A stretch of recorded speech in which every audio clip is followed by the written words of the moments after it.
Cosa Vostra.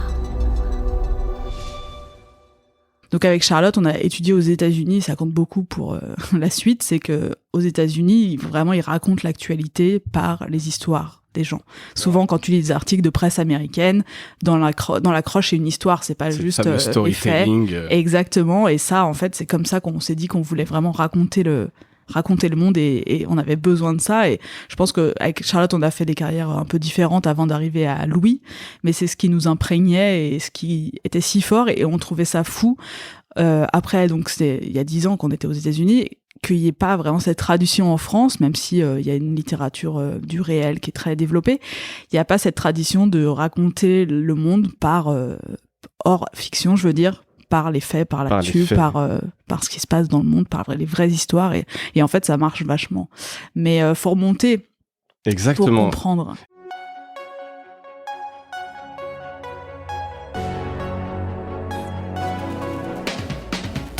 Bienvenue dans Mediarama, le podcast qui explore la galaxie des médias. Ici, nous partons à la rencontre de celles et ceux qui façonnent les contenus, les usages et les stratégies de demain. Je suis François Desfossés, cofondateur de Cosa Vostra, agence de conseil tech et créative. Nous accompagnons les médias dans leur transformation digitale. Contactez-moi sur mediarama@cosavostra.com, sur LinkedIn ou sur notre site cosavostra.com.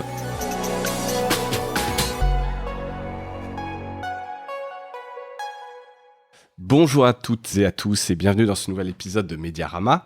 Nous sommes chez Cosa Vostra et je suis aujourd'hui accompagné de Mélissa Bounoua, cofondatrice de Louis Média. Mélissa, bonjour. Salut. Salut, je suis ravi de te recevoir aujourd'hui donc pour un épisode où on va évidemment beaucoup parler de podcast. Alors pour celles et ceux qui ne connaîtraient pas Louis Média, est-ce que tu peux nous faire le pitch en quelques secondes si tu devais présenter ce qu'est Louis Média à quelqu'un qui ne connaît pas. Ça va me rappeler des bons moments. Alors Louis Média, c'est un studio de production de podcasts. On est avant tout un média parce que avec mon associé et ami Charlotte Pudlowski, on est journaliste à l'origine et on produit plein de podcasts, notamment donc dans une partie média. Et notre objectif, c'est de faire ressentir le monde. Donc nous, on est profondément journalistes, on a vraiment envie d'expliquer le monde aux gens, c'est notre mission depuis qu'on est sorti d'école de journalisme. Et en même temps, on sait que pour que tu apprennes des choses, il faut que tu ressentes des choses, vraiment que tu vives des choses. Et donc c'est pour ça qu'on aime faire des contenus qui vont te marquer, à la fois par les histoires qu'on va te raconter et à la fois par ce que tu vas apprendre, vraiment réaliser en écoutant l'épisode de podcast qu'on produit. D'accord. Et vous avez produit combien de podcasts ? Ça a été lancé il y a quelques années déjà, mais ça c'est récent. Ça. Alors on s'est lancé en décembre 2017, on a signé les statuts en décembre 2017, ça c'est vraiment la création de la boîte. Après notre premier podcast, on l'a lancé en mars 2018, il s'appelle Entre. Et c'est l'histoire d'une petite fille de 11 ans qui entre en 6e et qui est génialissime, qui s'appelle Justine, qui est vraiment qui est un bonheur. Et ça a été notre tout premier format et en fait ça a tout changé parce que c'est donc des épisodes de 5 à 8 minutes où on entend juste une petite fille parler à Charlotte Pudlowski, donc mon associée. Et elle raconte vraiment à quel point quand on a 11 ans, on est à la fois moi je les appelle les mini-personnes, à la fois un enfant et à la fois on est en train de basculer dans l'adolescence et de grandir. Ce qui rappelle un peu Cuties mignonne. Ouais, je l'ai pas encore vu trop. Oui, bien sûr, après cette polémique inutile, mais malheureuse, mais effectivement cette période un peu Netflix. Oui. Mais après le film doit être génial, donc je pense que ça va finir par se savoir de plus en plus. Mais donc ça c'était un peu notre premier format et qui disait déjà notre envie de raconter le monde autrement et pas en faisant juste expert. Enfin, ce qu'on peut beaucoup entendre à la radio, j'adore vraiment la radio française et Radio France fait des choses magnifiques et on a été bercé à ça, mais on a beaucoup, en fait, notre tradition de radio est très des gens autour d'une table qui sont experts, qui parlent d'un sujet et donc avec Charlotte, on a étudié aux États-Unis, ça compte beaucoup pour la suite, c'est que aux États-Unis, vraiment, ils racontent l'actualité par les histoires des gens. Souvent, quand tu lis des articles de presse américaine, dans l'accroche, c'est une histoire, c'est pas juste les faits. Exactement. Et ça, en fait, c'est comme ça qu'on s'est dit qu'on voulait vraiment raconter le monde et on avait besoin de ça. Et je pense qu'avec Charlotte, on a fait des carrières un peu différentes avant d'arriver à Louis, mais c'est ce qui nous imprégnait et ce qui était si fort et on trouvait ça fou. Après, donc, c'était il y a 10 ans qu'on était aux États-Unis, qu'il n'y ait pas vraiment cette tradition en France, même si il y a une littérature du réel qui est très développée, il n'y a pas cette tradition de raconter le monde par hors fiction, je veux dire, par les faits, par l'actu, par ce qui se passe dans le monde, par les vraies histoires, et en fait ça marche vachement. Mais faut remonter. Exactement. Pour comprendre. Ça va être ta prochaine question. Exactement. C'est qu'avant de parler vraiment de Louis Média, je voulais un peu revenir sur ton parcours parce que, comme on se le disait un peu en préambule, ton parcours explique et comment vous en arrivez en fait à Louis Média et sans vouloir faire un épisode que je disais de génération do it yourself sur ton parcours parce que moi ce qui m'intéresse c'est vraiment les médias, les modèles économiques, les nouveaux médias, tout ce qui est innovation et le podcast en est un, même s'il existe depuis longtemps. Ce succès qu'on connaît est quand même relativement récent, mais ton parcours c'est pas juste passer de poste en poste, on sent quand même une espèce de cheminement et en filigrane avec cet événement logique quelque part de Louis Média. Alors je voulais un peu te dire bienvenue Miss Press, mais je sais que tu n'aimes pas c'est ton username. T'as bien préparé. Exactement sur Twitter, bon parce qu'on peut pas en changer, mais tu peux pas l'effacer, c'est quelque chose d'important. T'as été une des premières influenceuse sur Twitter, en tout cas vraiment personne vérifiée, t'étais suggéré quand on s'inscrivait, etc. Donc t'as vraiment connu l'avènement de Twitter. Est-ce que tu veux un peu nous raconter parce que c'était un peu wild, il n'y avait pas vraiment de règles, tout s'est créé à cette époque-là. Comment t'as un peu vécu tout ça? Tout a commencé quand j'étais donc à l'école de journalisme de Sciences Po et on avait un prof qui était merveilleux qui s'appelle Francis Pisani, qui est toujours consultant, Bien qui sûr. a un blog sur Le Monde ouais. Et qui est vraiment une personne qui en gros cherche toutes les nouvelles technologies au sens vraiment très très large. Ça pourrait être un invité de Diarama. Qui est vraiment, en plus il a une très très belle voix. Ah ben, et qui a vraiment été pour moi la personne qui m'a ouvert à Internet, parce que c'était pas juste nous à l'époque, donc on était en 2007, c'était pas juste créer un blog, ce qui était déjà en 2007 un truc assez récent, pas si récent mais un peu récent, et lui déjà il était sur les réseaux sociaux, il nous avait présenté Facebook et Twitter, et donc c'est là que j'avais ouvert un compte Twitter, vraiment en sachant pas quoi en faire, mais après je suis allée donc en échange aux États-Unis un an plus tard, et là donc c'était en 2008, et en 2008 en fait si on se rappelle c'est la première élection de Barack Obama. Barack Obama il utilise à fond les réseaux sociaux pour faire sa campagne, et en fait du coup tous les médias américains s'adaptent à ça et se mettent sur Twitter pour faire les lives des débats de tous les meetings en fait. Et en fait moi j'ai vraiment, quand je suis arrivée aux États-Unis, j'ai vraiment trouvé ces outils. Et je me suis dit, mais c'est génial, en fait, je peux écrire directement, parce que quand t'entres en école de journalisme, il y a ce truc où tu te dis, waouh, j'ai jamais écrit un article de ma vie, ou alors vraiment des trucs pas foufou, quoi. Ouais. Et là, en fait, tu pouvais écrire un tweet et pas vraiment un article long, mais vraiment ce que tu voyais en temps réel. Et puis sans relecture, sans validation. Et ça m'a un peu libérée, en fait. Je me suis dit, mais c'est génial, ces outils où tu peux te publier toi, parce que quand tu arrives en école de journalisme, tu dis, ah, bah, je veux travailler pour Libé, je veux travailler pour Le Monde, ce truc vraiment vieillot, quoi. Je me souviens même d'avoir. C'était quand même important quand tu es journaliste, être publié, ton article publié de print. Bien sûr, voir ton nom dans un journal papier. Moi, je suis entrée à Sciences Po en disant non, mais moi, je lis pas mes articles sur Internet, je les imprime. Aujourd'hui, c'est pas possible de dire ça, mais je disais ça à l'époque. Et en fait, quand j'ai eu Twitter, en fait, là, je pouvais avoir mon nom. Ok, personne me lisait à l'époque parce qu'il y avait personne sur Twitter.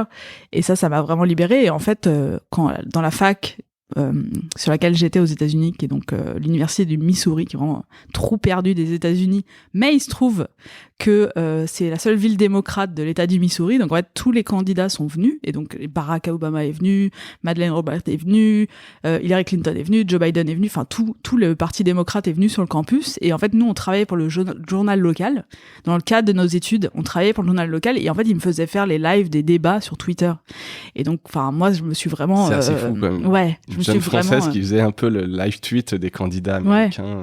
Et ça m'a exercé en fait, et à l'époque sur Twitter, il y avait vraiment quelques Français qui étaient journalistes ou consultants dans des agences ou des choses comme ça, mais on était vraiment très très peu.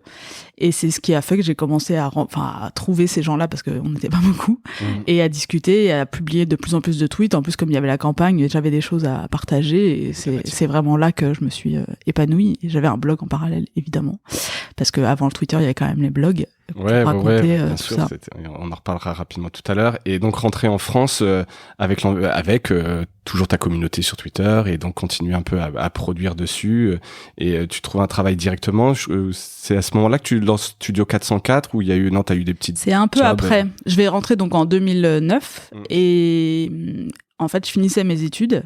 Et je me disais, je vais être au chômage parce qu'en journalisme, il n'y a pas de boulot. Ça. Mais en fait, je me fais repérer par, et c'est drôle pour la petite histoire, par Joël Ronez, qui est le fondateur d'un autre studio de podcast qui s'appelle Binge Audio, effectivement, et qui, à l'époque, cherchait pour Arte, le service web d'Arte, un community manager, qui était à l'époque un job que personne comprenait, et pour, en fait, mettre en place toute la présence sur Arte, sur les réseaux sociaux. Et donc, en fait, c'était une énorme mission qui m'a confiée et qui a été mon premier job. Et du coup, j'ai fini mes études comme ça et je me suis lancée directement. Et en fait, Studio 404, ça va arriver en 2011 ou 2012, je me souviens plus très bien, parce que je rencontre à une soirée l'un des chroniqueurs du podcast et qui me dit, on veut faire un programme qui parle vraiment d'Internet, mais on est 4 garçons, il manque une femme. J'ai là, ok. Parce qu'en fait, ils avaient déjà tourné un pilote et ils se sont dit, mais c'est un peu bizarre quand même, il y a que des mecs autour de la table. Genre, ouais, ils ont quand même fait le constat. Ils ont fait le constat. Et même donc, pas s'en rendre compte. Et donc, c'est comme ça que ça a commencé. Je les ai rencontrés. Donc, 4 mecs qui sont pas journalistes. Il y a que Lamua qui a une formation en journalisme qui pouvait autour de la table être chroniqueur. Mais en fait, les autres, c'était bien qu'ils soient pas journalistes. Et donc, on se dit, le parti pris du truc, c'était, on adore tous être sur le web. Il y a vraiment une culture web qui est en train de se construire. Ça devient un sujet, vraiment, pas juste un truc où on traîne, quoi, pas juste un canal. C'est pas juste une ligne ou quoi. Ouais. Et il n'y a pas d'équivalent en France de médias qui parlent en fait de nos comportements sur Internet. Et moi, j'étais trop contente parce que du coup, quand j'ai parlé pour la première fois avec donc ce fameux c'était ton quotidien, toi, qui s'appelle Fibre Tigre, j'étais vraiment à fond parce que je disais, c'est mon quotidien et c'est vrai que c'est pas du tout un sujet. Maintenant, dans tous les journaux, t'as souvent un journaliste qui va être un peu le journaliste high-tech mais culture web aussi.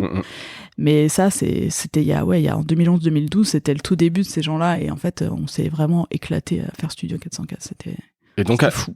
Ouais, j'imagine, et de l'audio donc déjà, c'était ta première Et j'écoutais pas beaucoup de podcasts avant ça, j'avais tenté, mais c'est vrai qu'écouter des podcasts, c'était déjà pas si facile. Non, et il y en avait pas beaucoup. Il y en avait pas beaucoup, hein. C'était vraiment très niche. Ça existait, c'est ça un peu la qui est dingue avec ce format, c'est qu'il existe depuis 15 ans, ou peut-être même 20 ans. Tu vois, c'est depuis l'iPod, donc c'est 2005, effectivement. Et en fait, avant que, déjà, il y ait une offre, après il y a l'offre de replay, de radio. Ouais. Qui existe, mais qui n'était pas forcément le truc mis en avant et du coup, il n'y avait pas d'offre native de podcasts originaux. C'était vraiment beaucoup de podcasts indés, très niche. Et donc, c'est comme ça qu'en fait, qu'on s'est lancé avec Studio 404 en disant, nous, notre niche, ça va être ça. Et vraiment, la sauce a un peu pris tout de suite parce que on s'est vraiment, en fait, ça marchait hyper bien entre nous. Après, ce qui est drôle, c'est qu'on a commencé en faisant des épisodes où on avait chacun une chronique d'1 minute et on débattait pendant 5 minutes. Donc, le premier épisode faisait 30 minutes et maintenant, les derniers épisodes faisaient 2 heures parce qu'en fait... discussion entre potes. Discussion, conversation, et on avait vraiment un ton. Et en fait, ce qui était génial dans ce podcast, c'était un vrai espace de liberté parce qu'on a même fait des épisodes où en fait, c'était des jeux de rôle parce que Fibre Tigre, qui est l'un donc des chroniqueurs, est aussi scénariste pour des jeux vidéo et il nous faisait des scénarios de jeux de rôle et en fait, moi, je l'ai vraiment vécu comme un laboratoire d'exploration d'Internet parce que les 4 autres, ils étaient vraiment très, très calés en web, en technologie. Et en fait, souvent, quand j'allais enregistrer les épisodes, j'apprenais vraiment beaucoup de choses en même temps que je discutais avec eux. Et je me suis vraiment éclatée. Enfin, ça a vraiment été le moment où j'ai compris que l'audio était un espace de liberté et aussi un espace d'engagement hyper fort. Parce que la communauté de Studio 404, on a vraiment commencé comme ça en se disant, en fait, au début, on voulait le vendre à Radio France. On voulait que ce soit une émission. Parce que le réal, en fait, est un réal de Radio France. Ghislain Fontana. C'était une manière de monétiser aussi, parce que là, sinon, il y avait... Ouais, c'était complètement bénévole. Mais en fait, on est resté bénévole jusqu'en 2019. Mais on s'éclatait tellement qu'en fait, on n'a jamais arrêté. Et on y trouvait tous notre compte. Et du coup, on s'éclatait bien. Mais à l'époque, on voulait le vendre. Et c'est devenu un podcast qui marchait bien parce qu'on avait... 40 000 écoutes par mois, qui semble pas foufou à côté de génération do it yourself ou de ce qu'on peut faire à Louis Média, mais en fait avec une communauté mais ultra engagée. On a ouvert un forum au bout de quelques années et les gens, aujourd'hui il y a des gens qui partent en week-end sur la communauté de Studio 404. C'est vraiment moi j'avais jamais. Tu veux dire qu'ils partent en week-end ensemble, se sont rencontrés sur le forum. En fait, on a commencé les rendez-vous physiques, les enregistrements en live. Les IRL. Et il y avait beaucoup de monde. On a même fait un enregistrement d'une émission avec Cyprien, le youtubeur, où vraiment il y avait foule. Et en fait, plus on organisait d'événements, plus il y avait de gens. Et donc là, à la fin, on organisait aussi des week-ends de déconnexion. et où t'avais 100 personnes qui venaient et qui payaient pour passer 5 jours tous ensemble. Et ça, moi, c'est vrai que travaillant dans les médias, tu te dis, il se passe un truc, en fait. C'est clair. Cette communauté. Après, ça résonnait avec les communautés qu'il peut y avoir autour de certains blogueurs, tu vois, mais moi, je me disais, il y a un truc vraiment autour de l'audio et de la sympathie qui se crée. D'affinité où les gens sont vraiment fans et donc il y a peut-être un business à monter ou en tout cas quelque chose à faire. Tu sens que les gens il y a une vraie adhésion autour de tout ça, quoi. Exactement, et une liberté de ton, parce qu'après, il y avait beaucoup de mauvaises foi aussi dans Studio 404. Il n'y avait pas que des faits et des fois, ça débordait un peu. Ouais, après, c'est aussi le côté un peu entrepreneur où tu peux, comme tu dis, la liberté de ton, en fait, t'as pas de compte à rendre, en fait, et donc tu peux t'amuser et puis après, les gens te pardonnent. T'es passé aussi par quelques médias, chez Slate, et Charlotte, tu l'avais rencontrée donc bien avant ça, quand donc vous étiez avec Charlotte, aux États-Unis. on était aux États-Unis, on s'est retrouvés par hasard dans la même coloc. Donc c'est un peu l'acte, c'est sceller notre amitié. Et que on a vraiment bossé ensemble pendant 6 mois quand on était à l'université là-bas. Et oui, on s'est retrouvés à Slate. Enfin, avant ça, on s'était retrouvés chez 20 minutes. Moi, je suis passée par Arte, où j'étais au web, donc avec Joël Ronez. Puis chez 20minutes.fr, où là, j'ai retrouvé Charlotte, qui était, elle, journaliste culture au web. Moi, j'étais aussi community manager. Et ensuite, Charlotte est partie chez Slate après 20 minutes. Moi, je suis allée à l'Obs et on s'est retrouvés à Slate. Moi, je suis arrivée à Slate en 2014 et Charlotte a fait la plupart de sa carrière à Slate, sauf après ce passage chez 20 minutes. Et Slate, il y avait déjà pas mal de podcasts. Alors Slate, au ça début, fait un des plus connus, j'ai dire en France, précurseurs. Je pense à Transfert. Mais en fait, c'est une idée de Charlotte Transfert. Justement parce qu'on écoutait beaucoup de podcasts américains depuis qu'on était allé aux États-Unis, et notamment ce podcast américain qui est en fait une émission de radio américaine à l'origine qui s'appelle This American Life, et qui est vraiment une émission qui raconte donc la vie américaine, la traduction, et où en fait t'as un présentateur qui est vraiment une méga rockstar aux États-Unis, qui fait des conférences de presse et avec des conférences dans tous les États-Unis pour expliquer le storytelling, et en fait, on s'est dit, il n'y a pas ça en France. Et donc, Charlotte, quand elle a l'idée de transfert, elle se dit, mais il y a aucun endroit où tu lis des histoires, ou, tu sais, aux États-Unis, il y a ce format qui s'appelle le personal essay, qui est vraiment une histoire personnelle, mais qui raconte vraiment un truc de la société. Et ça l'a beaucoup travaillé. Quand on était à la fac, moi je suivais des cours de code et elle suivait des cours de littérature du journalisme. Et du coup, transfert, c'est ça l'idée. Donc c'est en 2015 qu'elle se dit, je veux absolument faire un podcast, et elle contacte Audible pour faire ça. Et il se trouve qu'Audible à cette époque-là voulait investir dans le podcast. Et donc c'est comme ça que transfert. Pourquoi elle avait besoin d'un partenariat avec Audible? Parce que j'ai l'impression que là, même à l'époque, tu prends un micro, un enregistreur et c'est parti, ou non? Parce qu'en fait, produire un épisode de transfert, ça prend beaucoup de temps, parce que pour produire une histoire qui tienne, tu vois, on raconte pas toute la vie d'une personne, on raconte vraiment une histoire dans la vie d'une personne. Et en fait, ça demande beaucoup de scénarisation. Du vrai, il y a rien de faux dans transfert. Il y a des gens qui nous posent la question parfois. Ouais, parce que c'est des histoires qui sont tellement folles parfois. C'est toujours une personne ou deux, rarement, mais qui racontent une histoire vraie qui leur est arrivée, et c'est pas juste l'histoire de leur vie, c'est une histoire dans leur vie. Et en fait, pour arriver à déjà trouver ces histoires, c'est beaucoup de travail de recherche. Et ensuite, quand tu veux avoir l'histoire, qu'elle soit racontée au micro dans l'ordre, parce que donc il y a pas les questions. Donc, non, c'est vraiment juste, on entend la voix de la personne, il y a de la musique, et en fait, pour avoir la voix de la personne qui te raconte l'histoire dans le bon ordre, avec tous les faits vérifiés et tout ça, ça prend beaucoup de temps. Donc on travaille, il y a beaucoup de travail en amont. C'est du temps en fait que quand elle va avoir c'est pour avoir du montage, parce qu'en fait sur les épisodes font de 20 à 1h30 pour transfert, et en fait t'as genre 4, 5, 6 heures, 7 heures parfois d'entretien, donc après c'est un temps de montage qui est très très long. Ouais, des jours et des jours de travail. Ouais, et on veut pas laisser de gras, donc c'est vraiment des allers-retours sur le montage qui prennent des jours et des jours, et donc tu te dis c'est juste une personne qui parle dans un micro, ce qui est souvent ce que les gens disent pour le podcast, et en fait pas du tout, c'est vraiment notamment sur notamment sur ces formats-là. Alors c'est vrai que là sur Mediarama on en parlait, nous ça n'a rien à voir, c'est une conversation, on fait pas de montage, mais il y a pas le travail de recherche en amont, on n'est pas dans le il y a pas. Si t'as fait tes recherches apparemment. Si, j'ai fait quand même quelques recherches exactement, mais en tout cas il y a pas des jours de recherche, il y a pas des jours de montage, etc. Donc c'est vrai mais c'est important de le dire, le travail qu'il y a, parce que toi t'entends 1h30, tu dis c'est peut-être simple, mais il y a tout un travail, t'as vérifié les faits, ce que tu dis, t'enregistres des heures, tu dois monter, il y a quand même du boulot derrière, donc du temps, donc besoin d'argent quelque part pour le faire. Et comment alors de journaliste, et donc on voit un peu en parallèle ce que et Charlotte, vous vous retrouvez chez Slate, et comment à un moment donné vous passez entrepreneuse quelque part, c'est vous en parlez pendant quelques mois, est-ce que vous saviez faire, est-ce que... Alors, on savait vraiment pas faire. Le grand saut, tu vois, c'est...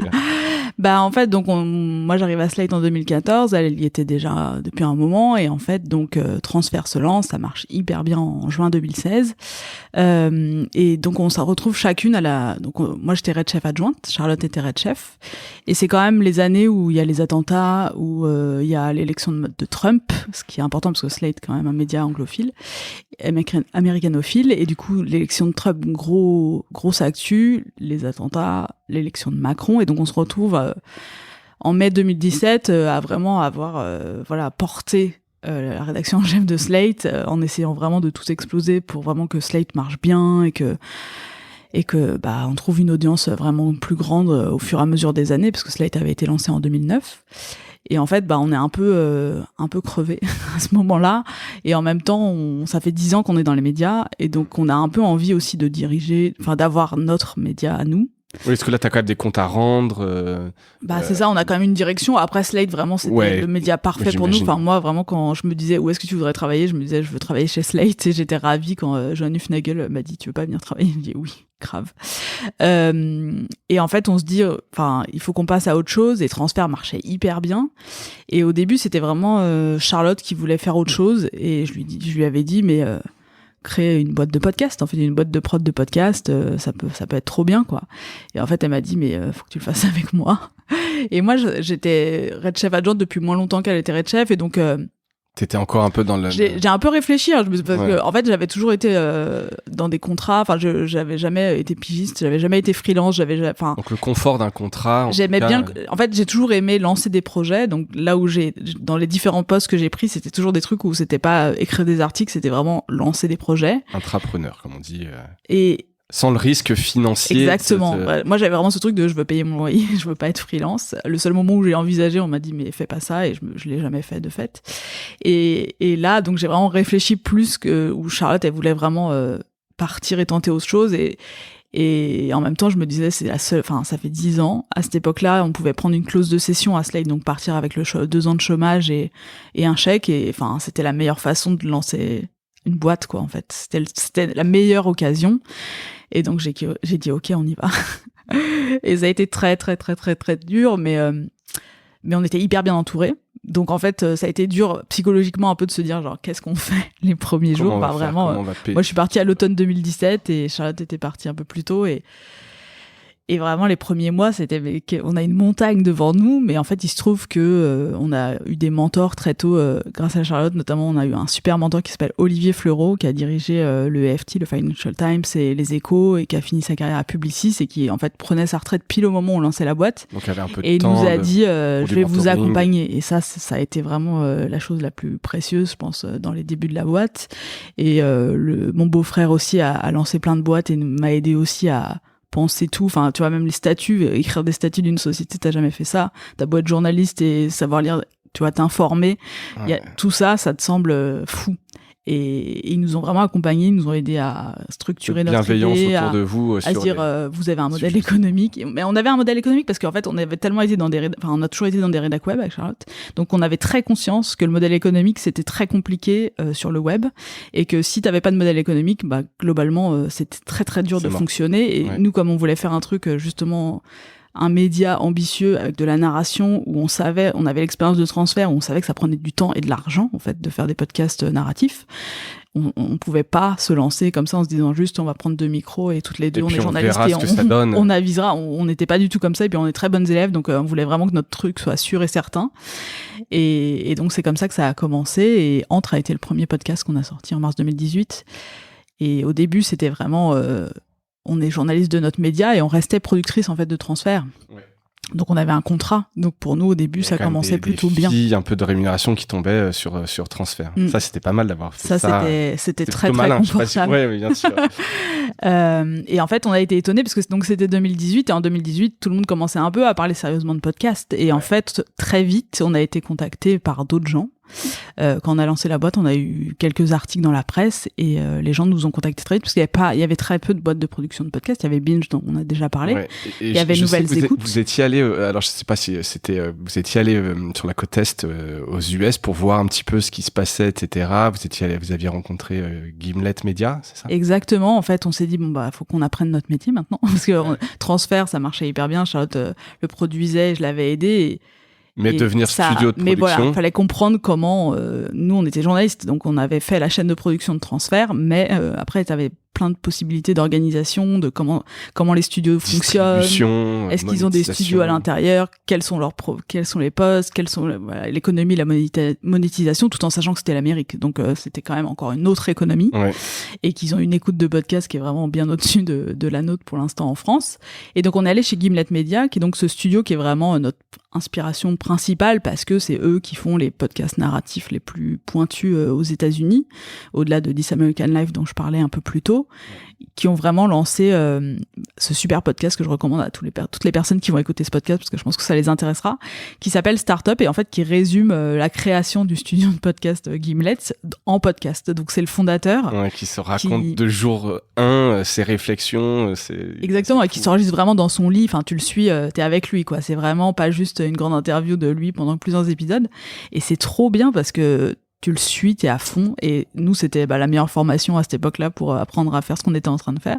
Et du coup, on l'a rencontré Alex Blumberg, donc c'est celui qui fait Startup et qui est le cofondateur donc de Gimlet.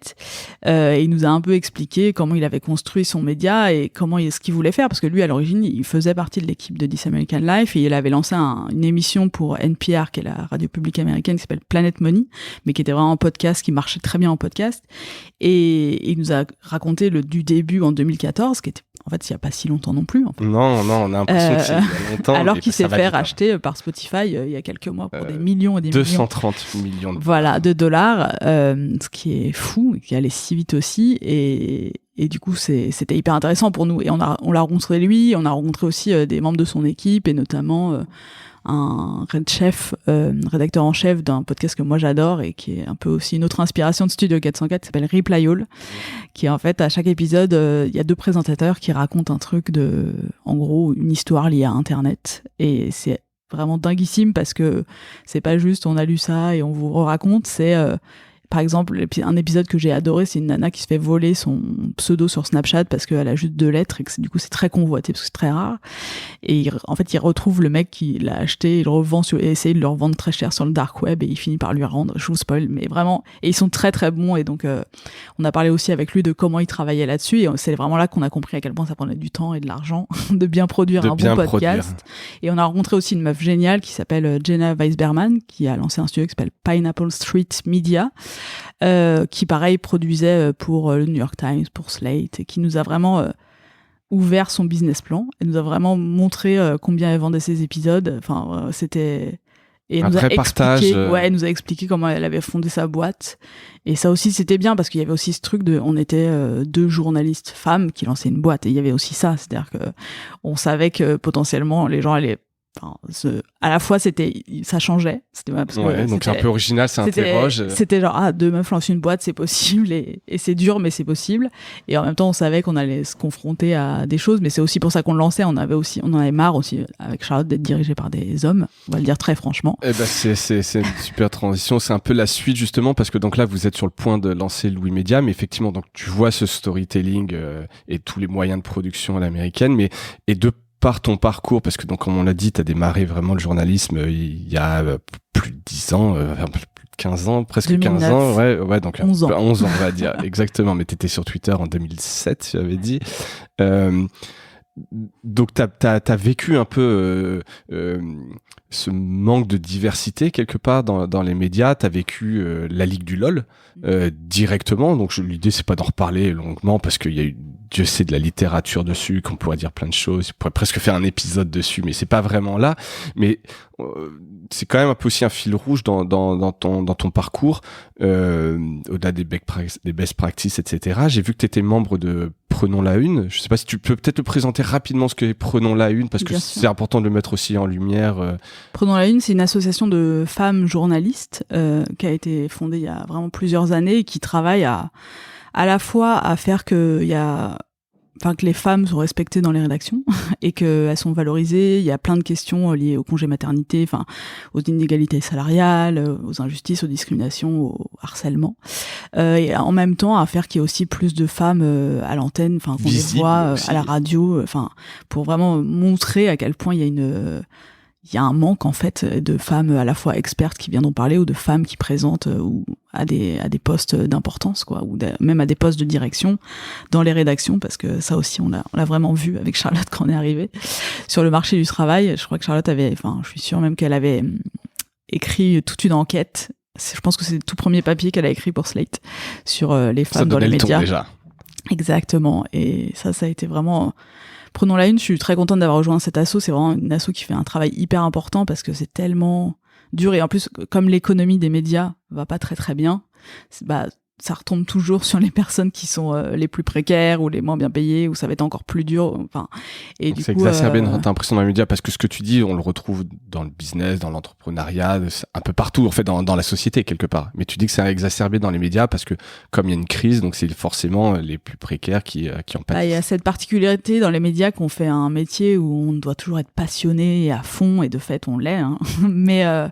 Mais où du coup on va t'en demander toujours plus, et du coup on va souvent en demander toujours plus à ceux sur qui on peut dominer en fait. Ouais. Et les femmes, c'est ça qu'elles ont vécu dans les médias, et comme en fait pendant des années, c'est toujours beaucoup le cas quoi. Les médias sont dirigés par des hommes. Quand t'es une femme, la domination patriarcale se rejoue en fait dans les médias, mais comme t'as envie de bien faire, tu donnes tout, et en fait tu t'épuises, et en fait faut savoir te défendre aussi et valoriser ça. Et là c'est vraiment bien parce que t'as quand même de plus en plus de femmes à des postes de responsabilité. T'as Sybille Veil à Radio France, Delphine Ernotte à France Télévisions. Donc le mouvement est en marche, et Prenons la Une continue à travailler, mais c'est aussi important, je pense, de montrer aux générations futures que c'est possible, que c'est dur, mais que c'est possible. Faut montrer la voie. Est-ce que Louis Média, est-ce que je pense que le podcast, je vais pas dire que c'est un média qui est le média des paroles discriminées, mais un peu, j'ai quand même l'impression. Est-ce que Louis Média, non pas que vous en jouez, mais c'est pas dans vos statuts, mais est-ce que c'est un média un peu féministe? Par exemple, il n'y a que des femmes chez Louis Média. Il n'y a que des femmes salariées à temps plein. Après, on travaille avec plein d'hommes par ailleurs. Mais, j'ai vu dans vos annonces de recrutement, c'est quand même des hommes ou femmes, etc. Mais il n'y a que des femmes. Et alors là, plus pour la blague, on a le droit de recruter que des femmes? Ou c'est parce que vous prenez les meilleurs au poste? On a tous les droits. Voilà. Il y a pas d'exigence de parité. Mais en fait, ce qui est fou, c'est par exemple, on nous dit toujours ça en premier. C'est souvent l'un des trucs qu'on nous dit en premier, c'est genre, mais vous avez que des femmes. Et on dit là, mais dans les boîtes où il y a que des hommes. Est-ce que vous faites la réflexion? On le dit? Ouais. Non. En fait, la majorité, souvent, non. Donc vraiment, on est là, genre, pourquoi vous, quelle est la question? Et ça, je comprends, tu vois, vraiment. Et en fait, si on a voulu avoir, il se trouve qu'on a que des femmes aujourd'hui, c'est pas qu'on s'est dit on aura que des femmes, c'est qu'on voulait aussi nommer dans les premiers postes des femmes, parce qu'on savait que potentiellement ça allait être les personnes qu'on allait nommer à des postes à responsabilité, et qu'on voulait pas se retrouver avec plein de mecs à des postes de responsabilité, parce qu'en fait dans la continuité de ce que tu disais, quoi, de mettre aussi en avant c'est ça, de valoriser les femmes, de leur donner le pouvoir vraiment, et de montrer, d'avoir des femmes de pouvoir chez Louis.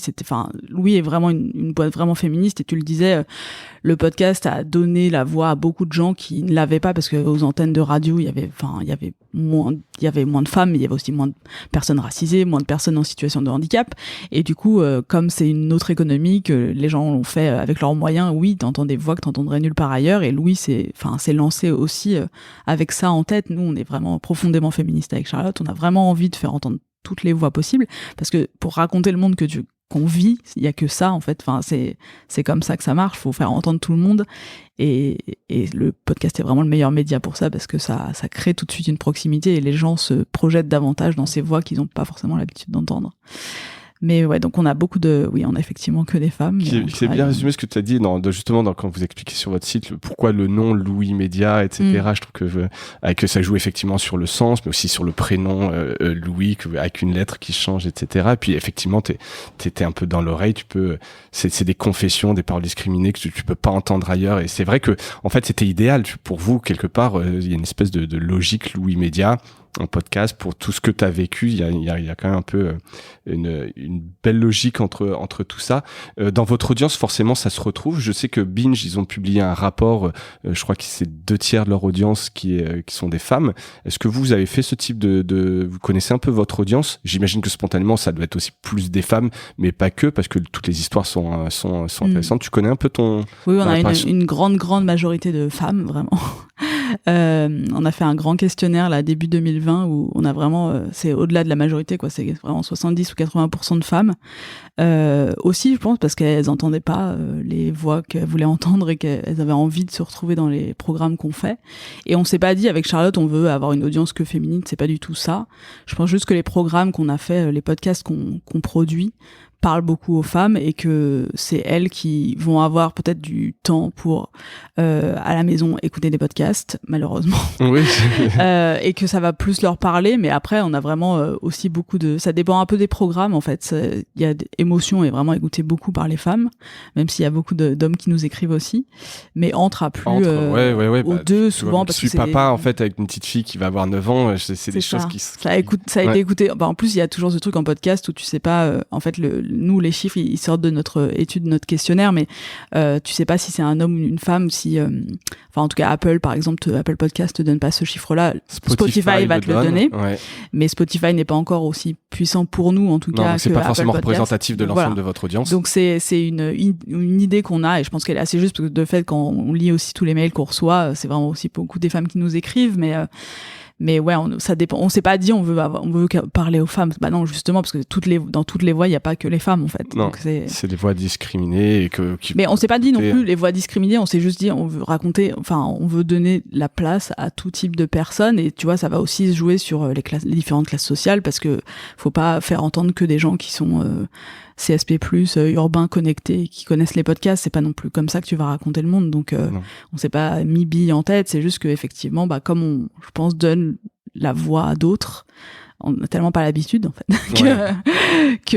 et surtout en longueur, parce que la radio le fait, évidemment, mais tu vois, quand on a lancé Anstre, il y a plein de gens qui comprenaient pas pourquoi aussi, à quel point c'était nouveau. Mais en fait, est-ce que t'avais déjà entendu un enfant dans un média plus de 30 secondes? Non, exactement. Ça va être dans un reportage, on va lui poser 2-3 questions, et ça c'est par un côté, mais jamais un vrai entretien où il peut se livrer, oublier qu'il y a un micro et oublier la timidité et puis se livrer. Donc c'est une parole qu'on connaît pas. C'était laisser cette place-là et c'est aussi ça qui se passe dans Transfert où la personne parle seule et on était aussi très imprégnés par cette défiance qu'il peut y avoir vis-à-vis des journalistes et Charlotte, elle y pensait vraiment beaucoup quand elle a lancé Transfert et elle a dit on n'entendra que la personne qui raconte son histoire parce que je pense que ça va aider aussi à ce que les gens plongent dans le format. T'oublies en fait que c'est pas effectivement c'est une histoire, t'es quelqu'un qui te raconte une histoire. Ça la voix, cette proximité, c'est ça qui est incroyable aussi avec ce médium, c'est fou.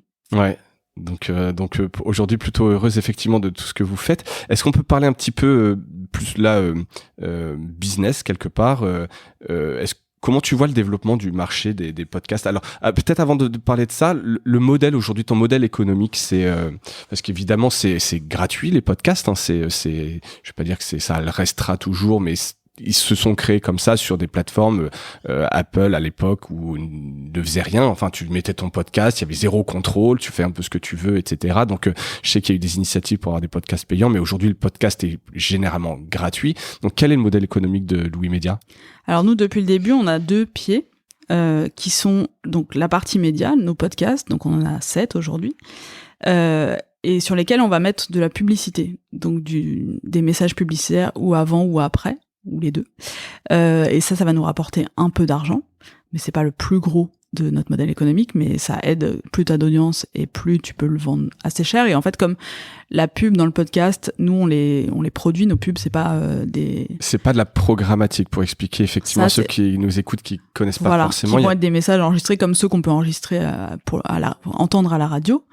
Nous on a produit, la majorité de nos messages publicitaires sont produits chez Louis, avec une voix Louis qui est pas une de nos journalistes, mais qui est une voix avec laquelle on travaille. D'accord, donc c'est pas non plus du host read où c'est par exemple moi qui aurais un sponsor et que je pourrais présenter, mais c'est pas non plus une pub automatique programmatique fournie par l'annonceur. Vous faites vraiment une pub sur mesure que vous produisez. Exactement. Pour être dans les habillages, dans le ton du média. C'était important pour nous avec Charlotte de distinguer entre la voix du podcast qui vraiment fait le contenu et la voix qui est la voix de la publicité. Parce que ça, vous êtes journaliste, vous avez du mal avec ça? Souvent, c'est un sujet.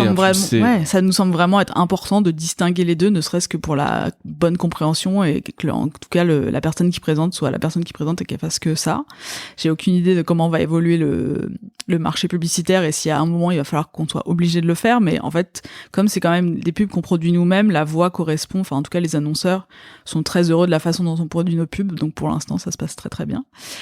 Donc ça c'est une partie de notre modèle économique, et l'autre partie, la plus grosse partie en fait, va être de produire des podcasts pour d'autres. Et quand je dis d'autres, c'est à la fois des médias. On a beaucoup travaillé dans les 3 dernières années avec des médias. Quand on s'est lancé, surtout on était journaliste, donc on avait aussi accès à des médias. Ils savaient que Charlotte avait créé Transfert et qu'on savait produire, et que du coup quand on s'est lancé, Madame Figaro est venue très vite nous voir pour dire moi aussi je veux lancer mes podcasts et on a envie de travailler avec vous, et c'est comme ça qu'on a commencé aussi à travailler avec d'autres que Slate. Donc des médias, des marques très classiques, très corporate. On a travaillé avec Oreo, on a travaillé avec Guerlain, on a travaillé avec Orange, on travaille aujourd'hui avec une grande banque. Enfin voilà, des gens, des grands groupes. Qui comprennent bien les podcasts, parce que donc c'est un peu du brain content. Alors après, j'ai pas vu tout ce que vous avez fait pour ces marques-là. C'est elles ont l'intelligence de se dire on va faire un vrai podcast avec un vrai contenu et ça fera rayonner notre marque, ou est-ce que vous avez des demandes en fait c'est trop gros et vous voulez pas y aller, etc. Tu sais, dans les rédactions, le brain content c'est souvent assez mal vu. Souvent, c'est notre équipe rédactionnelle qui s'en occupe, parce que le journaliste a l'impression un peu de se travestir, entre guillemets, en allant faire du contenu payé par une marque ou à la gloire d'une marque. Quel type de podcast? Alors, on a eu plein Oreo, par exemple, j'ai du mal à imaginer ce qu'on peut faire. Alors, Oreo, ça s'appelait Askip, c'est cool. Il y a 5 épisodes. Et leur idée, c'était, on veut faire comprendre aux gens de 35 ans, globalement, quelles sont les tendances que les jeunes aiment bien. Donc, il y avait un épisode sur l'ASMR, un épisode sur TikTok. Et en fait, on a eu plein de cas. Mais comme les gens viennent nous voir parce qu'ils écoutent nos podcasts Louis Média, la branche pour les autres ça s'appelle Louis Créative, comme ils écoutent nos podcasts en média et qu'ils les adorent, souvent au tout début t'avais quelqu'un qui avait écouté Entre et qui dit ah mais c'est génial Entre, et du coup ils nous font une confiance parce qu'ils savent qu'on sait faire du contenu et du bon contenu et qu'ils veulent qu'on fasse du contenu qui intéresse les gens. Et nous on leur dit si vous voulez que votre podcast intéresse, il faut pas que ce soit une pub géante, faut vraiment que ça ait un intérêt. Et en plus ce qui était bien, c'est que t'as des super podcasts américains de marque qui étaient des super modèles. Le plus connu, c'est une fiction de General Electric, qui est l'équivalent d'EDF aux États-Unis, et qui s'appelle The Message, qui est un truc de science-fiction avec de l'électricité, et qui est genre un budget énormissime, mais qui est vraiment une fiction intéressante, pas juste un truc, une pub à la gloire de General Electric. Et donc en fait, les clients qui viennent nous voir ont vraiment envie de faire quelque chose d'intéressant, et nous, de toute façon, on a envie de produire un truc intéressant. Donc à la fin, on essaie vraiment de faire podcast qu'on a envie d'écouter, parce que si on n'a pas envie de l'écouter, l'audience, il y aura pas d'audience derrière, ça aura pas d'intérêt pour la marque. Exactement. Donc c'est vraiment ce qu'on leur dit quand ils viennent nous voir. Certains ont pas du tout d'idées précises, d'autres ont une idée hyper précise et on travaille avec eux. C'est vraiment ça notre force, je pense, c'est d'être journaliste et de savoir produire des idées qui vont intéresser les gens. Parce qu'avec Charlotte, on a vraiment ce truc on sait que l'audience aussi, ne pas trouver son audience, c'est ne pas avoir bien fait notre travail. Oui. Donc c'est ça qu'on va chercher avec eux, qu'on va travailler avec eux. Et la toute première marque avec qui on a bossé, qui était vraiment géniale, c'est Birchbox, qui est vraiment la filiale française d'une marque américaine qui fait des box beauté auxquelles tu t'abonnes. Sur abonnement. Et elle est venue nous voir, la directrice de la marque, Juliane Clémence, qui est vraiment géniale, en nous disant je veux faire un podcast sur la beauté. Mais sur le rapport à la beauté, on a construit un format où en fait à chaque épisode c'est une femme qui raconte la construction de son rapport à la beauté. Et en fait c'est hyper intéressant. Il y avait ça aurait peu pu de être médias. Produit par Louis Média, c'est ça, franchement, en dehors de tout ce qu'on sort. On a fait 30 épisodes et en fait on aurait très bien pu le diffuser chez Louis, quoi. Il y avait juste une mention de Birchbox au début. Et en fait, du coup, ça a hyper bien marché. C'était c'était en 2018. Et c'était un podcast de marque qui a hyper bien marché, justement parce qu'il y avait ce truc d'honnêteté, d'intérêt éditorial, en fait. Ouais. Ça, c'est la réussite quand tu dis effectivement que tu aurais pu le produire pour toi et le diffuser. Et est-ce que ça vous est arrivé aussi de le faire à l'envers, c'est-à-dire avoir une idée de podcast et puis vous dire ça pourrait intéresser telle marque et je vais voir la marque et je lui dis voilà, j'ai ça comme idée, etc. Est-ce que ça vous intéresse d'annoncer? Quand tu dis marque, non. On a toujours plein d'idées, mais c'est un peu audacieux. Là, on veut faire un truc sur la prévention routière, mais je pense que ça marchera. Enfin, s'il le prenait, ce serait fou. On a vraiment plein d'idées, mais souvent la marque a un domaine, un sujet, et donc on va plutôt travailler sur la base des idées, en tout cas de la thématique, et affiner en fait quelle va être l'idée du podcast précisément. D'accord.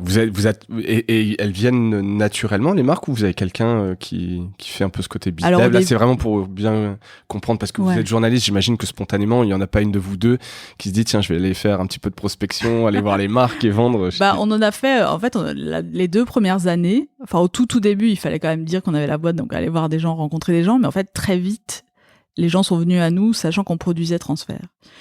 Et la 2e année, donc l'année dernière en 2019, c'était fou, les gens venaient tout seuls. Parce qu'en fait, il y avait aussi très peu de boîtes de prod, mais aussi parce qu'on avait Transfert entre des podcasts qui marchent vraiment bien. La boîte de prod et puis des podcasts, un ton, une patte, etc. Ce que je disais au tout début, de faire ressentir le monde et qui, du coup, fait que quand les gens écoutent, il se passe quelque chose. Et en fait, ça, c'est la meilleure façon de convaincre quelqu'un qui veut faire un podcast. Et donc, quand on fait des rendez-vous commerciaux, souvent, la personne dit « Ah, mais j'ai écouté ça, c'était génial ». Il y a toujours une personne dans l'équipe qui a écouté et qui, en fait, nous fait venir pour ça. Et c'est comme ça qu'on les convainc derrière, parce que, en fait, on leur fait une idée qui correspond à un podcast qu'on a envie de faire, qu'on a envie de produire aussi, c'est hyper important. Et du coup, ils sont convaincus. Et ensuite, c'est pour ça qu'on a levé des fonds et recruté une directrice générale qui se trouve être l'ancienne éditrice de Madame Figaro, qu'on avait donc rencontrée, Katia Sanero, qui est géniale et qui nous a contacté au tout début de Louis en disant je veux faire des podcasts pour Madame Figaro, et on a travaillé pendant 2 ans et ça s'est très bien passé.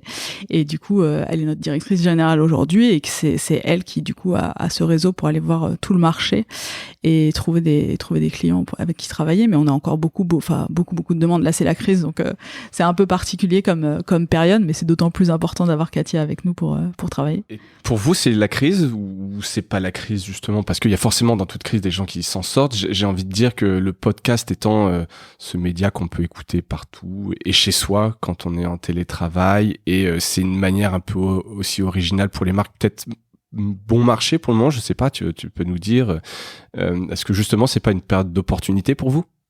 Si, bien sûr, parce que quand le confinement est arrivé, il y a eu un truc la situation était ce qu'elle est et c'était un peu choquant, mais en fait, nous, il y a eu une espèce de réaction éditoriale, parce qu'on est habitué à diriger des médias et des crises, tu dois Vous en vivez tout le temps. Tu dois toujours réagir à quelque chose, et donc on s'est un peu dit, en fait, on a adapté toute la prod déjà, parce qu'on pouvait plus sortir, tourner, aller en studio, donc il fallait déjà repenser tout ça, et en fait, en repensant tout ça, évidemment, repenser les formats, les durées, les sujets, et ça, on pouvait pas ne pas traiter ce qui se passait, et donc tout ce qui était programmé déjà n'en parlait pas, donc évidemment on s'est dit ça n'a pas de sens, et donc en fait en se disant on va repenser les formats, on s'est dit on veut faire des trucs plus courts. Par exemple, le meilleur exemple, c'est le Book Club, qui est donc notre podcast où une journaliste allait dans la bibliothèque d'une femme, personnalité, souvent des autrices, des gens de la création, et en fait là on pouvait plus aller dans la bibliothèque, et donc on s'est dit on va leur faire des notes vocales, et donc elles enregistraient elles-mêmes dans leur bibliothèque en parlant d'un livre, et en fait comme elles étaient seules avec leur téléphone, il y avait une espèce de liberté dans le ton qu'on n'avait pas quand il y avait une journaliste en face, et les épisodes avec journalistes étaient aussi super, mais ça a vraiment créé autre chose aussi, je pense, parce que tout le monde était confiné chez soi, et que du coup il y avait une ambiance aussi très particulière, mais du coup ça rendait cette ambiance, et en même temps il y avait un ton très différent. Et après, le son des iPhones est quand même une merveille, pardon pour Apple, mais je confirme. Vraiment on a été époustouflés par le son de certains téléphones, et ça fait que du coup tu te retrouves dans l'intimité d'une femme qui te raconte un livre qui l'a vraiment marqué, et comme elle est toute seule, elle se confier elle très se confie intime, vraiment, et du coup qu'elle n'oserait peut-être même pas dire à une journaliste. Exactement, et ça donne des épisodes de 10 à 20 minutes qui sont géniaux, et en fait on a gardé ce format, et il marche très bien parce que ça correspond exactement à ce qu'on est en train de vivre, et en même temps c'est agréable de rentrer dans les bibliothèques de ces femmes-là. Donc en fait, pour Émotion, on a fait des épisodes beaucoup plus courts, Donc émotion, c'est des épisodes de 40 à 50 minutes où on décrypte une émotion par épisode. Et là, on s'est dit, mais en fait, déjà, on peut pas faire autant. Enfin, je sais pas, le format, ça marchait plus. C'est trop long à produire, donc ça faisait des épisodes toutes les 6 semaines. Et là, on s'est dit, il y a tellement d'émotions qui passent dans nos têtes qu'il faut vraiment qu'on essaye de faire des épisodes plus courts avec moins de gens à l'intérieur, mais qui décrivent vraiment l'évolution de la situation semaine par semaine. Et donc, on en a fait 2 ou 3 par semaine. Et ça a vraiment été aussi, ça a explosé en audience. Et en fait, au début du confinement, je pense que les gens ont changé leurs habitudes. Donc, il y a eu un tout petit décrochage d'audience. En fait, après, nous, ça a explosé parce que justement, on a adapté les formats et que les gens avaient besoin de soutien psychologique et le podcast, il y a toujours cette bulle où tu prends du temps pour toi. Oui. Et donc, en fait, je pense qu'ils avaient du aussi développement besoin personnel, enfin, en tout cas, d'autres choses, c'est vrai. De plein de choses, dont le développement personnel aussi, mais où tu prends vraiment, t'écoutes, t'es dans ta bulle. Et en fait, je pense aussi que les gens étaient chez eux et ils avaient besoin aussi de moments à eux et de juste écouter leur podcast en pliant des chaussettes, comme dit Charlotte, ou en faisant la vaisselle, ou en étant dans leur chambre loin des enfants qui dorment ou qui ne dorment pas. Et ça nous a vraiment aidé. Après, c'est sûr que pour l'aspect crise, y a des clients qui sont venus nous voir. On a fait notamment une coprod avec la Croix-Rouge, parce que ça nous semblait hyper important de faire un podcast pour raconter en fait tous les métiers qui sont à la Croix-Rouge et qui ont été vraiment hyper exposés pendant la crise. On a fait ça. On a travaillé sur un podcast avec la médiation numérique, qui est vraiment l'endroit qui a créé le numéro vert pour aider les gens qui savaient pas se servir d'Internet pendant la crise, pour les accompagner et pour raconter en fait apprendre aux gens que. Donc là, c'est un podcast qui apprend aux gens. On parlait en fait aux médiateurs. Il y a plein de médiateurs qui répondaient à ce fameux téléphone au numéro vert et qui racontaient le genre de problème qu'il pouvait y avoir pour que les gens se sentent autorisés à galérer avec la technologie.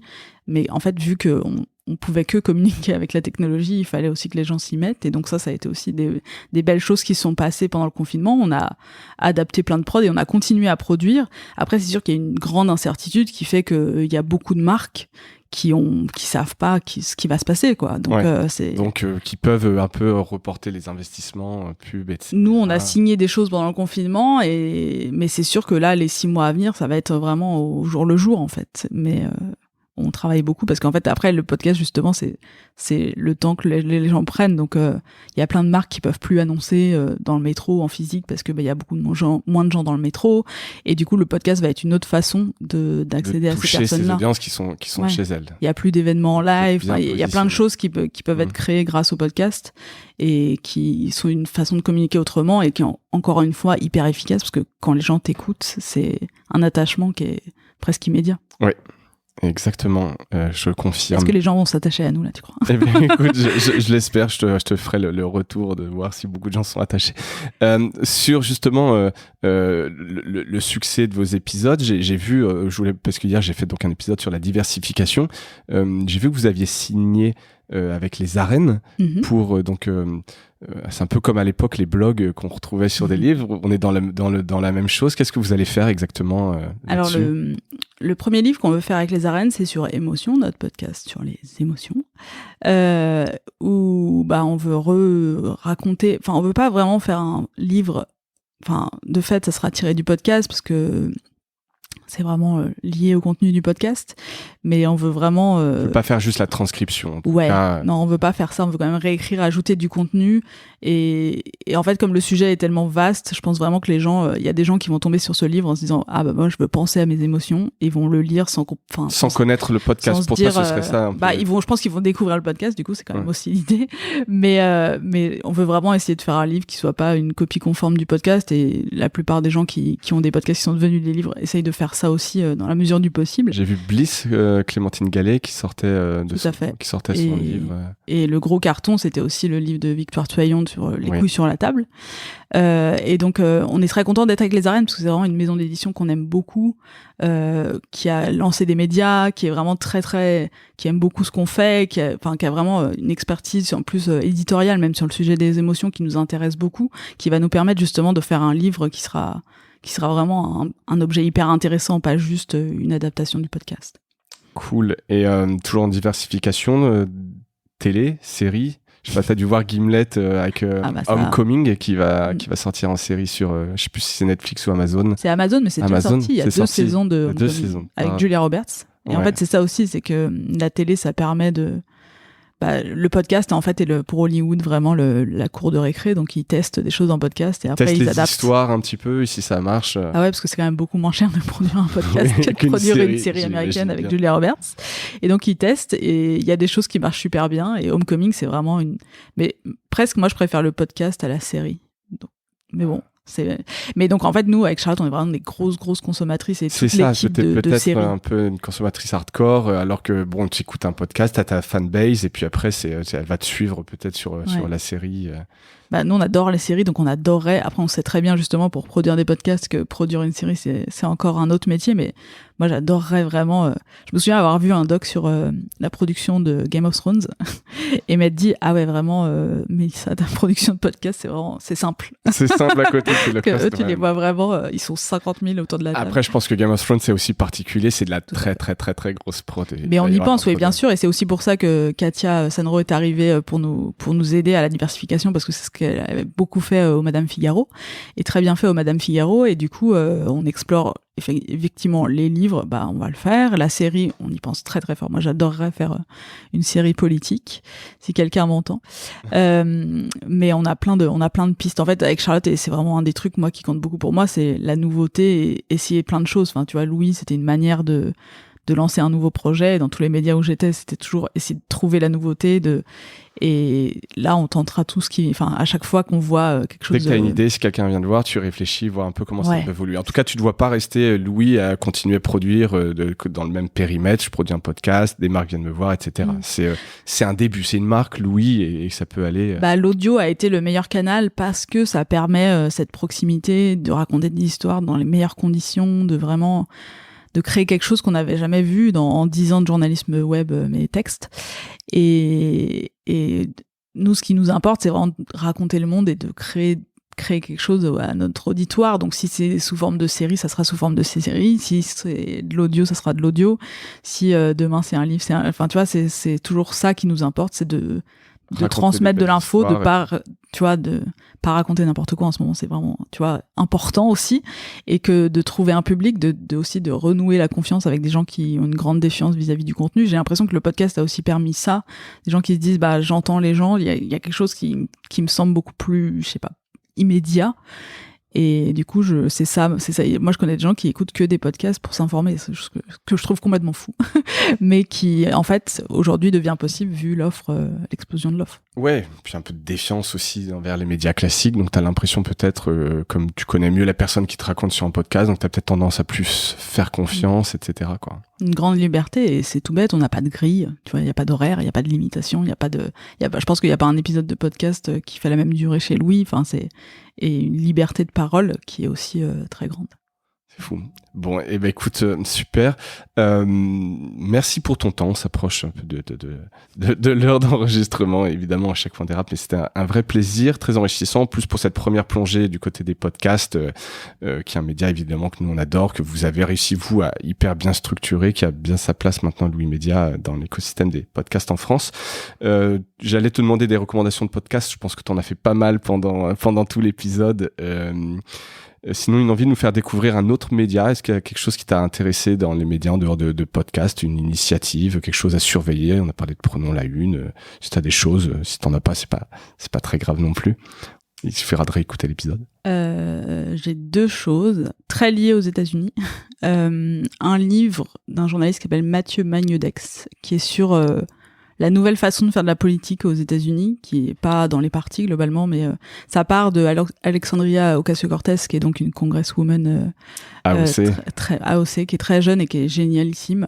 Que j'aurais bien vu colistière de Joe Biden. Je sais pas si c'était possible ou pas. Enfin, c'était peut-être de l'extérieur. Je crois qu'elle est trop jeune. Elle est trop jeune. Ou alors elle est trop jeune pour candidater à la présidence, que tout le monde voudrait. Ouais. Mais il y a peut-être ça. J'ai pas exploré ça. Mais en fait, du coup, dans son livre, chaque chapitre est lié à un profil comme ça, ou de jeunes qui s'engagent, mais pas forcément dans des mouvements, mais vraiment sur des sujets ou de leur mentor, et en fait c'est hyper intéressant sur une autre façon de faire de la politique. Bon, ça reste un livre donc c'est un objet, mais il est vraiment super, et à la fin il y a des annexes qui globalement t'expliquent comment faire de la politique toi-même et t'engager et qui sont vraiment top, qui sont en fait les outils de travail de ces gens-là.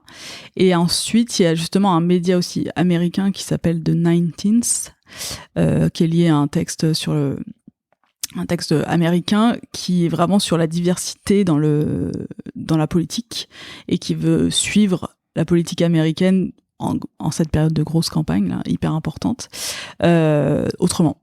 The 19th. Et après, le New York Times fait toujours un job incroyable. Enfin, vraiment, ça fait vraiment 10 ans que je suis ce média, et c'est rageant de voir qu'ils sont... D'ailleurs, ils viennent de racheter...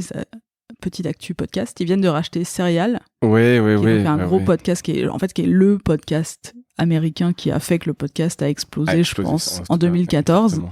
Et en fait, c'était une branche de This American Life, et ils l'ont vendu au New York Times. Donc le New York Times maintenant a The Daily, qui est leur best-seller, enfin leur podcast d'actu quotidien, et Serial, qui produit des séries thématiques qui viennent de sortir un podcast. Tu connais le montant de la transaction ? Non, je l'ai pas en tête. Je crois pas que je l'ai vu sortir. C'est pas sorti. Mais quand tu vois le montant de Gimlet, tu te dis quand même que les mecs, ils croient très fort. Pas de proposition de rachat encore de Louis Média, parce que je sais que Binge a été... Il y a les Échos qui ont investi dedans, et je crois qu'ils ont pris un tiers du capital. C'était sorti dans la presse. Vous n'avez pas eu d'approche encore Il y a eu des approches. Mais je vais pas en dire plus. À suivre, donc. Merci Mélissa, en tout cas, pour ton temps. C'était un vrai plaisir. Et puis, au plaisir de voir l'évolution de Lou Média dans un autre épisode. Merci à bientôt. Beaucoup. Salut. Bientôt. Merci d'avoir écouté cet épisode de Mediarama. J'espère qu'il vous a plu. Si c'est le cas, abonnez-vous pour ne rater aucun épisode. Parlez-en autour de vous et laissez-moi un commentaire sympathique sur Apple Podcast. Ça m'aide à remonter dans les classements. N'hésitez pas non plus à le partager autour de vous. Chaque nouvel auditeur intéressé est une victoire. Si vous avez besoin d'un accompagnement tech et créatif, que ce soit pour votre stratégie de présence en ligne, la refonte de votre site ou encore l'obtention d'une subvention, n'hésitez pas à me contacter à l'adresse mediarama@causavostra.com. À bientôt!